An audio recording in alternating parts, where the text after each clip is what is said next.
근데 혹시 테넷 영화 봤니? 네, 본 적 본 적 있니? 있죠. 네, 보통 인터넷 보면 테넷에 대해서 뭔가 해석하거나 뭔가 설명해 놓은 영상들이 많이 있잖아? 네. 근데 중요한 건 보통 그런 영상들을 보면 포커스를 맞추는 부분이 시간 개념, 아니면 과학 개념, 뭐 연력학이나 이런 거, 아니면 양자역학 이런 부분에 초점을 맞춘 그 해석들이 많아. 근데 이 테넷이라는 영화는 그런 것보다는 그러니까 사토루 마방진이라는 거거든?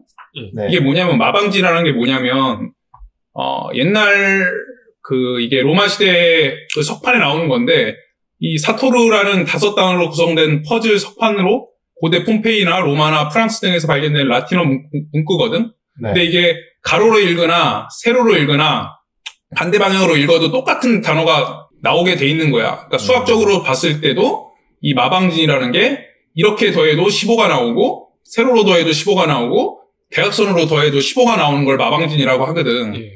이 사토루 마방진이 이 테넷의 이 핵심 키워드인데, 자, 봐봐. 그러니까 이렇게 읽어도 사토루고, 이렇게 세로로 읽어도 사토루란 말이야. 근데 이 영화 제목을 보면, 이게 테넷이잖아? 네.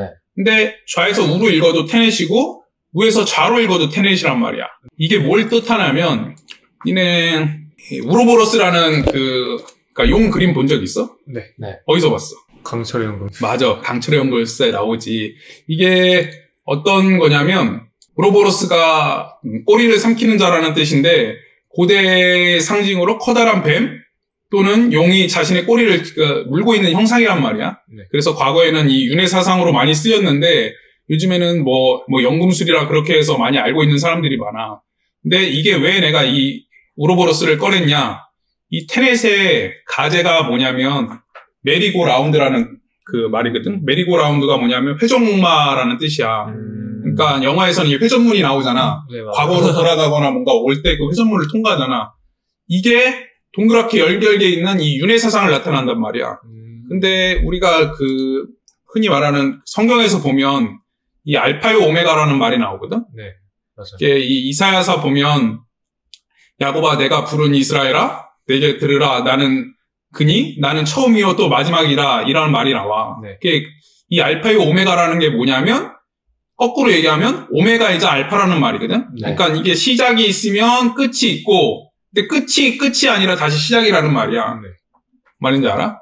근데 중요한 건 이게 나중에 또 내가 한번 다시 설명해 주겠지만 천부경이라는 우리나라 뭐라고 이걸 설명해야 되나? 경이라고 해야 되나? 그러니까 성경 비슷한 건데 성경이랑 같은데 우리나라만의 그 경이 있거든. 네. 근데 거기에 핵심 내용이 뭐냐면 이 영무국에서 식무국으로 가는 그걸 설명한 그 경이란 말이야. 네. 근데 중요한 건 여기 보면 테넷이 이렇게 아까 내가 설명했듯이 앞으로 읽어도 테넷이고 뒤로 읽어도 테넷이지만 더 명확히 말하면 이 영화 포스터를 보면 이게 그냥 디자인적으로 이렇게 테넷으로 이렇게 텐 거꾸로 적어놓은 게 아니라 이 테넷은 이쪽으로 읽어도 숫자 10이 되는 거고 또 거꾸로 읽어도 숫자 10이 된단 말이야. 네.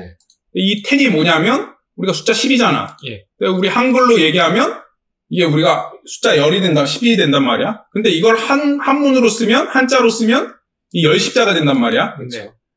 근데 신기하게 이 마방진도 보면 이 십자가가 나오지. 네.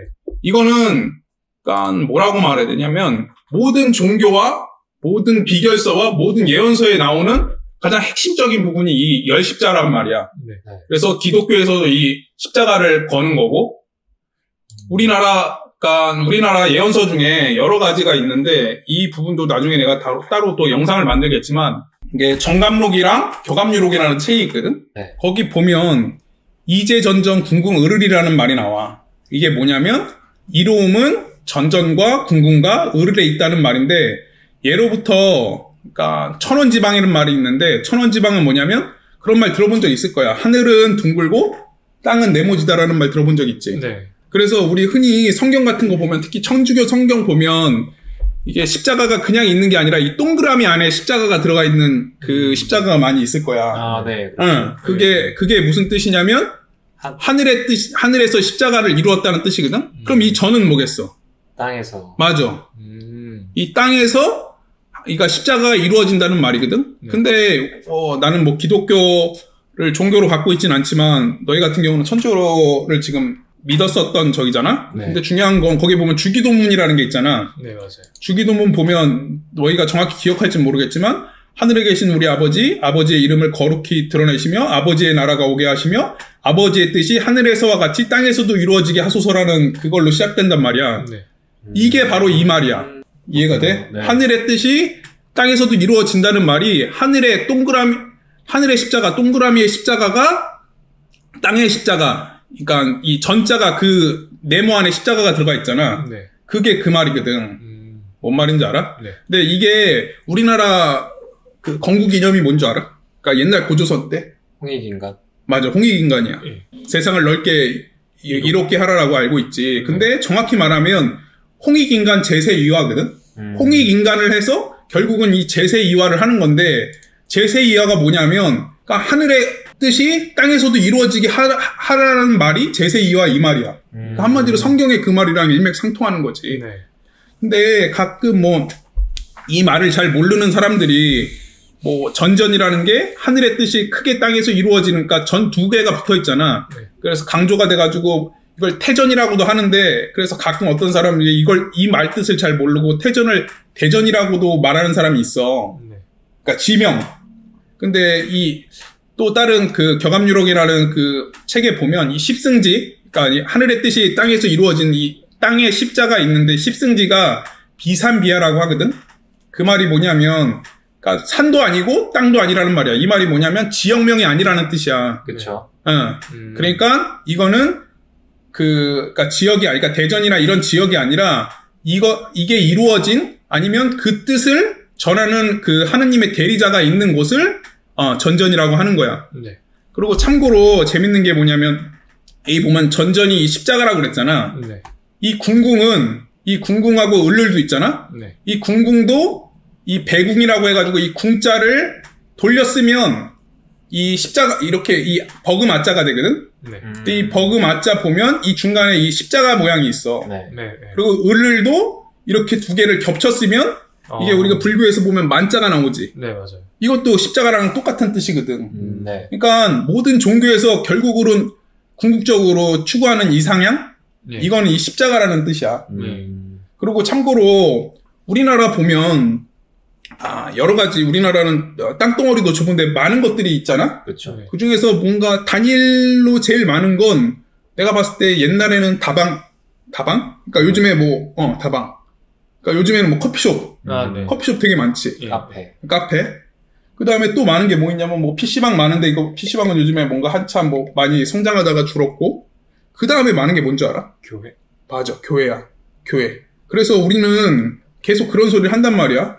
교회는 외래 종교라고 생각하고 있고 우리나라랑 상관없는 거라고 생각하고 그리고 어떤 사람들은 그 교회에 걸려있는 십자가를 보면서 진짜 우리나라 종교도 아닌데 좀 뭔가 거슬린다라고 생각하는 사람들이 상당히 많이 있단 말이야. 네. 근데 이게 그렇게만 볼 게 아닌 게 여길 보면 우리나라에서 애국가만큼 유명한 게 뭐지?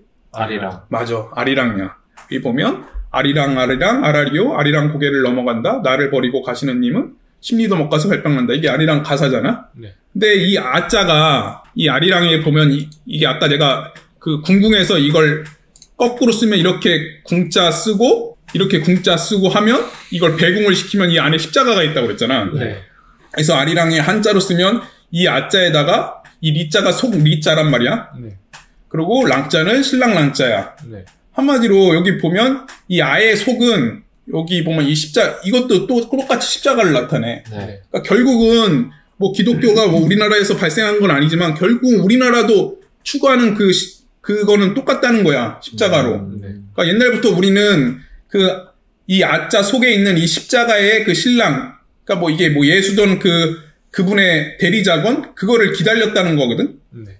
근데 신기한 게 뭐냐면 니네도 성경을 읽어봤겠지만 성경에서 뭔가 끝에 뭐가 이루어지는 줄 알아? 끝에요? 응.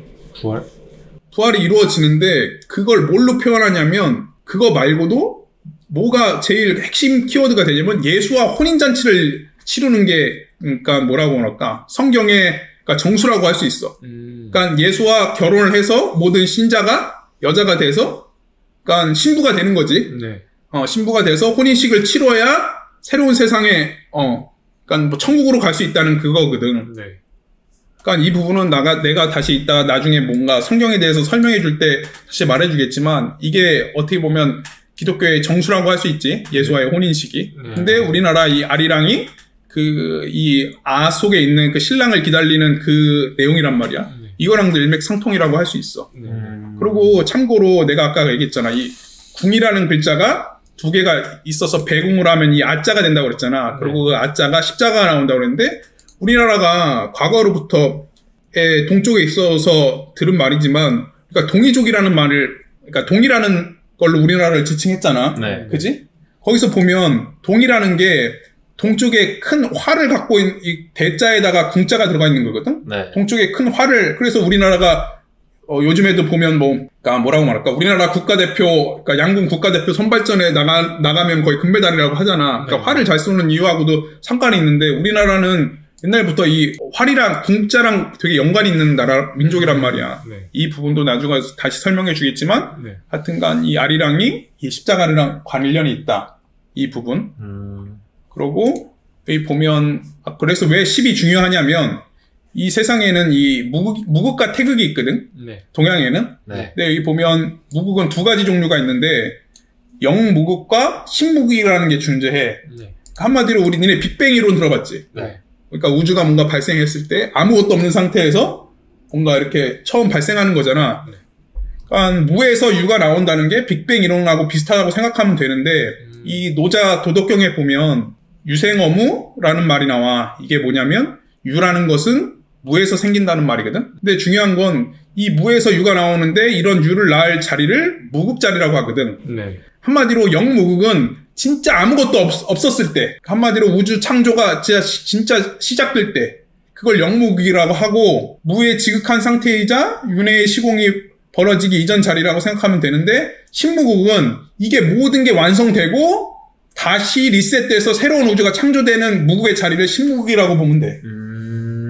그래서 이 십자가 중요한 거야. 그리고 우리가 이 테넷 영화를 보면 네. 이 장면이 나와. 이 장면이 어디서 나오는지 알아? 서로 이제 기억하고. 알아볼 때. 서로 알아볼 때. 맞아. 이 수신호 같이, 이 암고인데 수신호 같이 쓰는 장면에서 이 깍지 낀 장면이 나와. 이게 정확히 뭐냐면 인간이 이 몸에서 이렇게 손에 깍지를 끼게 되면 어떤 모양이 되냐면 이 모양이 되는 거야. 그러니까 이걸 연결되면 원 모양이 되잖아. 네, 맞아요. 그지? 그래서 이거를 표현한 게 이 손깍지 모양이라고 생각하면 되는데, 네. 그러니까 아군을 피하 식별을 하는 거지. 네. 근데 이 모양이 어디서 봤냐 하면, 그러니까 대부분 많은 사람들이 봤을 텐데 아마 기억을 못 할 거야. 혹시 니네 이 그림 알아? 네. 이 그림이 뭐야? 최후의 만찬. 맞아. 이거 레오나르도 다빈치의 최후의 만찬이란 말이야. 여기 보면 예수를 기점으로 가운데로 해서 좌측에 6명, 우측에 6명에서 예수의 제자들이 나온단 말이야. 예. 근데 내가 갑자기 왜 이 그림을 보여주냐 하면 신기한 게, 자, 여기 보면 예수 옆에 이렇게 제자가 있지. 예. 이 제자는 아직 정확한 누군가 밝혀지진 않았는데, 이 보면 이 손 보여? 손 모양 보여? 네. 이게 뭐랑 똑같아? 테넷. 맞아. 이 테넷, 이 손 모양이랑 똑같단 말이야. 이게 우연의 일치일까? 전혀 아니거든? 그러니까 내가 봤을 때, 내가 이거를 깨닫게 되고, 많은 걸 알아보면서 이 세상에 나 말고 이 사실을 알고 있거나, 아니면 과거에 알고 있었던 사람들이 몇 명이 있더라고. 근데 그 중에 지금 세상에 알고 있다고 내가 생각하는 사람은 뭐냐면 테넷 영화 감독이고, 네. 테넷 영화 감독이 누구지? 크리스토퍼 놀란. 맞아, 크리스토퍼 놀란이고, 또 다른 한 사람은 과거로부터 진짜 인류 역사상 가장 천재라고 불렸던 이 레오나르도 다빈치도 알고 있었던 것 같아. 그래서 이 그림을 그렸던 건데, 근데 이 손 모양만 너희한테 말해주려고 내가 이 그림을 보여주는 건 아니고, 잘 봐봐. 이게 뭐야? 태극기죠. 태극기지. 근데 우리가 수많은 사람들이 태극기를 봐왔고, 태극기의 생선 원리에 대해서는 잘 모르지만 대부분 뭘 들으냐면 이게 음과 양이 조화가 이루어서 여러 가지 뭔가 그거에 대해서 태극기 생선 원리를 설명을 하지만, 근데 재밌는 게 뭐냐면 이게 태극기는 이 동그란 그 음과 양의 그 빨강과 파랑으로 이루어져 있고 여기 보면 4가지 궤가 있잖아. 네. 근데 이게 뭐냐면 여기 보면 파란색은 물을 나타내거든. 네. 그리고 빨간색은 불을 나타내고 한마디로 여기서 보면 이게 밑에서 이렇게 차오르지. 네. 네. 그러니까 물은 밑에서 차오르고 불은 위에서 떨어진다는 그림으로 설명한 거거든. 네. 근데 여기 보면 이 네 가지 괴가 있는데 이게 뭐냐면 이게 주역에서 나오는 괴란 말이야. 근데 이걸 건괴라 그러고 이걸 곤괴, 이거를 감괴, 이건 리괴라고 해. 그러니까 건은 여기 보면 하늘이라고 나와 있고 고는 땅, 감은 물, 수, 그다음에 리는 화, 불이란 말이야. 근데 여기 보면 땅이 밑에 있지. 밑에서 뭐가 올라와? 물. 그래, 물이 올라가고 하늘이 있고 하늘에서 뭐가 떨어져? 불. 그래. 그러니까 한마디로 이 괴는 이 안에 있는 이 그 원 안에 있는 걸 이 괴로 그러니까 심보화 시켰다고 보면 돼. 근데 재밌는 게 내가 갑자기 또 이걸 왜 얘기를 해주냐? 약간 이 그림 봤잖아. 우리 이 손 모양이 여기서 보면 제자 옆에 이 손 모양이라고 그랬지. 근데 이 예수가 있지 가운데. 이 모양을 잘 보면 예수가 옷을 입고 있잖아. 근데 옷 색깔이 어떻게 돼 있어? 빨간색. 파란색이 있지. 그지? 빨간색, 파란색이 있어. 근데 자 봐봐. 우리가 손 모양을 할 때 보통 너희도 뭔가 식탁에 손을 올려놓는다고 치면 손바닥을 뭐 위로 올릴 수도 있고 밑으로 내릴 수도 있잖아. 그지? 근데 보통은 그냥 같은 방향을 향하게 해놓지. 근데 이 예수의 손바닥은 어떻게 돼 있어? 서로 다르지. 그지? 왼손은 위로 향해 있고 오른손은 밑으로 향해 있어. 근데 이 왼손은 무슨 색이야? 파란색. 그래. 오른손은 빨간색이란 말이야. 근데 아까 내가 얘기했지? 태극기에서 물은 땅에서 어떻게 된다고 그랬어? 차오른다고 그랬지. 그리고 불은 하늘에서 내려온다고 그랬지. 그러니까 한마디로 이 모양은 태극기하고 똑같은 모양이라고 보면 돼. 뭔 말인지 이해가 돼? 그리고 여기 그러니까 여기서 내가 써놨지. 최후의 만찬과 태극기의 상관관계는 땅에서 물이 차오르고 이게 바로 우리가 성경에서 보면 두 가지 심판이 나오는데 첫 번째는 홍수 심판이 나오지. 그래서 노아가 방주를 만들어가지고 살아남잖아. 두 번째 마지막 때는 불심판이 일어난단 말이야. 한마디로 이 다빈치의 이 그림과 태극기는 그 심판에 대해서 설명하고 있는 거야. 그리고 이거는 여담인데 우리가 여기서 보면 총 몇 명이 나오지? 12명? 12명. 근데 거기다가 제자는 12명이고 예수까지 포함하면 13명이란 말이야. 우리나라는 보통 우리는 무슨 숫자를 잘 안 쓰지? 4. 맞아. 우리는 4자를 잘 안 쓴단 말이야. 왜냐하면 우린 죽을 4자 때문에 안 쓰단 말이야. 근데 서양에 가면 그래서 우리는 보통 건물에 보면 4층이 없고 대부분 F층이라고 돼 있지. 포의 약자로. 근데 반대로 서양에 가면 이 13일이라는 글자를 잘 안 써. 그래서 13층이 없거나 그래서 우리가 뭐 공포영화 보면 무슨 유명한 공포영화 하나 있지. 13일의 금요일. 맞아. 13일의 금요일. 그래서 서양 사람들은 13을 불운의 수라고 생각한단 말이야. 근데 이게 왜 그러냐면 여기서 보면 내가 말했잖아. 이 그림에서 13명이 나온다고. 그게 바로 13번째 사람이 예수야. 그러니까 예수가 오면 마지막 그 불심판이 이루어진다는 거거든. 근데 중요한 건 그러면 그렇게 생각할 수도 있잖아. 그럼 예수가 왜 첫 번째 사람이 아니라 13번째 사람이냐고. 근데 뭐 나는 기독교는 아니고 그렇지만 난 예수를 믿는 진짜 실존했다고 믿는 사람이고 예수가 부활했다고 믿는 사람이야. 그러니까 한마디로 나머지 12명은 죽었고 예수는 살아있기 때문에 마지막에 오는 사람이 예수이기 때문에 13번째 사람이라고 하는 거야. 그리고 요거는 또 번외인데 이 그림이 내가 아까 이 그림이 최후의 만찬이라고 했잖아. 근데 이 요한복음 성경에는 여러 가지 저희가 있는데 그중에서 뭐 핵심적 복음서라고 할 수 있는 그 요한복음이라는데 13장이 또 신기하게끔 또 최후의 만찬이란 말이야. 이게 다 모든 게 다 연결돼 있어. 이해가 되지? 그리고 또 재밌는 거 사실 하나는 니네 바르셀로나 가봤니? 아니요. 안 가봤니? 내가 미안. 나도 못 가봤다. 근데 중요한 건 바르셀로나 보면 뭐가 유명해? 축구팀. 맞아. 바르셀로나 FC가 유명하지. 근데 바르셀로나 FC가 유명한 만큼 그거보다 더 유명하고 바르셀로나를 스페인을 먹여 살린다고 그러면 좀 오바고 바르셀로나를 먹여 살리는 게 뭐냐면 가우디의 건축물들이야. 들어본 적 있을 거야. 가우디라고. 그리고 이 성당 이름은 제대로 알고 있는 사람은 없지만 이 성당 본 적은 있지. 이 성당이 뭐냐면 안토니 가우디가 만든 사그라다 파밀리아 성당이라는 거거든. 이 성당이 되게 유명한 진짜 유명하기도 하고 건축학적으로 되게 뭔가 정수가 담겨있는 그런 건축물인데 근데 이게 신기한 게 뭐냐면 이게 외부고 이게 내부거든. 이 세상 건축물 같이 안 생겼는데 내부도 그래. 근데 이 내부가 신기한 게 뭐냐면 이 성당 안에 들어가면 이 성당 안에 시간대에 따라서 내부 분위기가 달라지는데 그 왜 그러냐면 이 창을 통해서 빛이 들어오기 때문이야. 근데 오전에는 파란색을 창문을 통해서 파란 빛이 들어오고 오후에는 붉은색 창문을 통해서 붉은 빛이 들어오도록 설계되어 있어. 그리고 내가 이걸 처음 봤을 때 너무 뭔가 뭐라 그럴까? 낯설지가 않아가지고 이 설명에 대해서 들어봤는데 어떤 사람이 그렇게 설명을 하더라고. 이 빛이 들어오는 게 모두 어디에 이 성당 안에 어디에 있어도 그 빛을 다 들어온다고 하더라고. 그래서 이게 부자건 가난한 사람이건 모든 사람이 뭔가 공평하게 빛을 받을 수 있도록 설계되어 있다고 하는데 이건 내가 뭔가 동심 파괴 요소가 될 수도 있지만 그 말은 그게 아니야. 정확히 말하면 내가 그랬잖아. 신기한 게 여기서도 일치하게 무슨 색과 무슨 색이 등장하지? 파란색과 빨간색. 맞아. 이 파란색과 이 빨간색이 나오잖아. 네. 근데 뭐가 먼저 나와? 파란색. 그래, 파란색. 파란색이 먼저 나오지. 네. 그리고 뒤에 빨간색이 나오지. 네. 이 말은 내가 아까 얘기했잖아.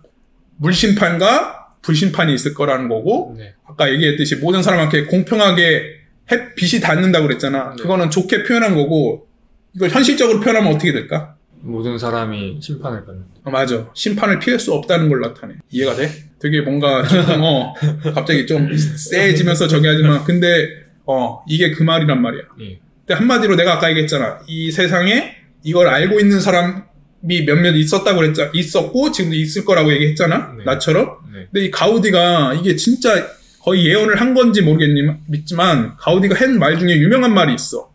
곡선은 신의 선이고 직선은 인간의 선이다라고 가우디가 말한 거거든. 네. 근데 이 사그라다 파밀리아 성당이 뭐 가보면 더 알겠지만 이건 뭐 찾아봐도 알 수 있겠지. 이게 가우디가 완공을 하고 죽지 못했어. 네. 한마디로 가우디가 만들다가 죽었단 말이야. 예. 그래서 지금도 이거를 완공시키려고 계속 스페인 정부에서 계속 만들고 있어. 근데 중요한 건 이 말이 여기 보면 정면에 들어갔을 때 이 파사드라는 게 있거든. 네. 파사드가 뭐냐면 정문 앞에 있는 정면을 나타내 건물에. 조형물. 그러니까 입구로 들어가는 겉면을 나타내는데 거의 어떻게 보면 이 건물의 뭔가 아이덴티나 이런 걸 보여주는 그런 걸 수도 있지. 근데 여기 보면 탄생의 파사드, 순환의 파사드가 있는데 이 탄생의 파사드는 가우디가 살아있을 때 만든 거야. 네. 근데 이 탄생의 파사드는 뭐냐면 한마디로 예수가 탄생한 그 일대기를 이렇게 보여주는 건데 얘는 그 조각상의 모양이 어때? 선이야 직선이야? 그지 곡선이지. 네. 근데 이 순환의 파사드는 가우디가 뭐라고 그럴까? 그러니까 설계도를 여러 가지 면을 만들어 놓긴 했지만 가우디가 죽어서 딴 사람이 그걸 만들었다고 했잖아. 그게 만든 사람의 이름이 누구냐면 조셉 마리아 수비라치라는 사람이 만들었단 말이야. 네. 보통 그러면 이걸 만들면 이 사람이 만들어 놓은 그 설계대로 만들 거 아니야, 그대로. 네.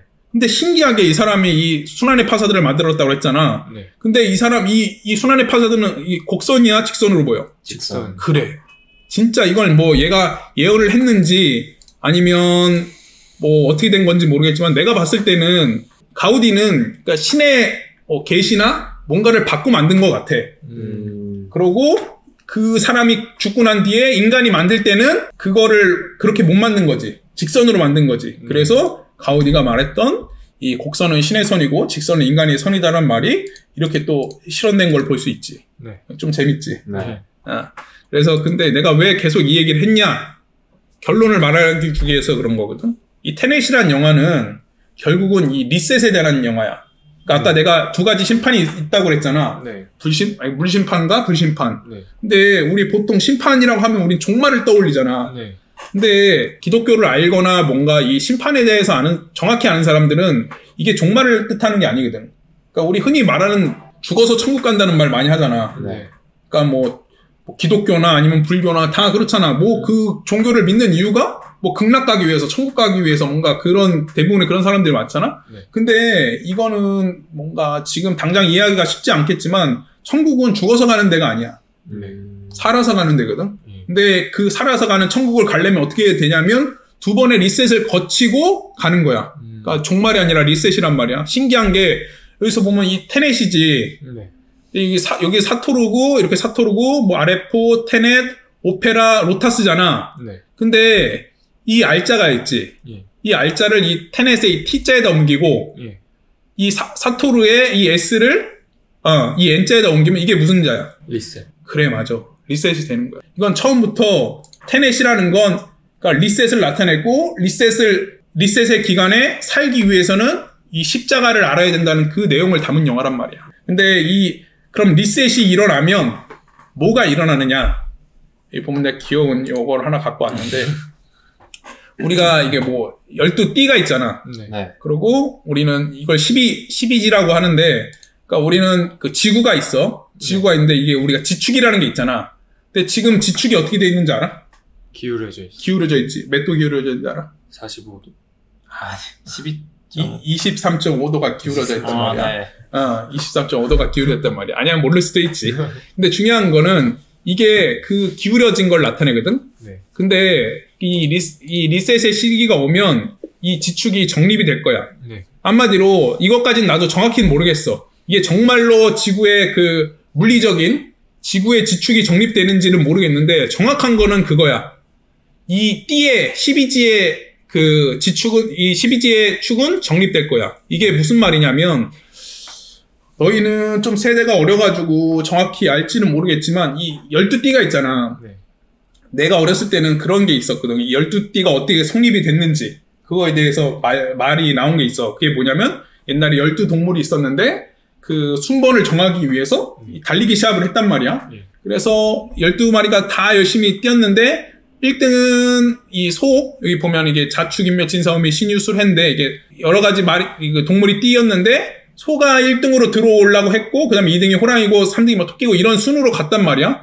근데 결승전 앞에서 이 쥐가 흔히 말하기에 얍삽하게 이 소에 타고 있다가 소에서 폴짝 뛰어내려서 결승점에 먼저 들어가서 그러니까 쥐가 첫 번째라는 그런 이야기가 있었어. 우리 때만 해더라도. 네. 근데 이게 뭘 나타내냐면 요즘 세상이 어때? 그러니까 착하면 어떤 소리 듣지? 호구, 바보 네. 그런 소리 듣지. 네. 그러니까 한마디로 우리가 여기 보면 소처럼 우직하게 뭔가 가면 결국은 뭔가 나를 속여먹거나 뭔가 결승점에서 편법을 쓰는 사람이 1등이 되는 세상이잖아 지금. 근데 내가 아까 말한 그 리셋의 세상이 오면 이게 바로 선단 말이야. 네. 그러니까 그럼 소가 1등으로 갈 거고 쥐가 꼴찌로 가겠지. 네. 그러니까 한마디로 뭔가 우직하게 착하게 사는 사람들이 대우를 받고 그 다음에 쥐처럼 뭔가 뭐 얍삽하게 하거나 아니면 뭔가 편법을 쓰는 사람들이 꼴찌로 가는, 그러니까 흔히 말하는 사필귀정? 네. 요즘에는 솔직히 그런 느낌은 없잖아. 그러니까 요번에 LH 사태도 그렇고 뭔가 열심히 뭔가 자기의 일에 충실히 살았던 사람이 상대적 박탈감을 느끼고 그다음에 흔히 요즘에 무슨 거지가 뜨지? 벼락거지라는 말이 맞아요. 있잖아. 네. 그게 뭐냐면 그게 어떻게 보면 상대적 박탈감을 나타내는 거거든. 내가 뭔가 돈을 잃었다기보다는 뭔가 상대방이 뭔가 일반적인 방법으로 돈을 번 게 아니라 뭔가 크게 뭔가 돈을 벌었을 때 내가 거기서 오는 상대적 박탈감이 생겼기 때문에 그런데 네. 근데 이 상대적 박탈감이 없어지는 시대가 올 거야. 근데 그 시대가 그러면 언제 오냐가 중요한 거잖아. 맞아요. 근데 그거는 내가 다음 동영상에서 내가 얘기해 줄게. 언제 오냐는. 네. 근데 이번에 준비한 영상은 여기까지인데 여기서 보너스 트랙이 있는데 아까 내가 보여줬잖아. 그 빨강과 파랑에 대해서 보여줬잖아. 근데 이게 신기한 게 뭐냐면 이 그림은 무슨 그림인지 알아?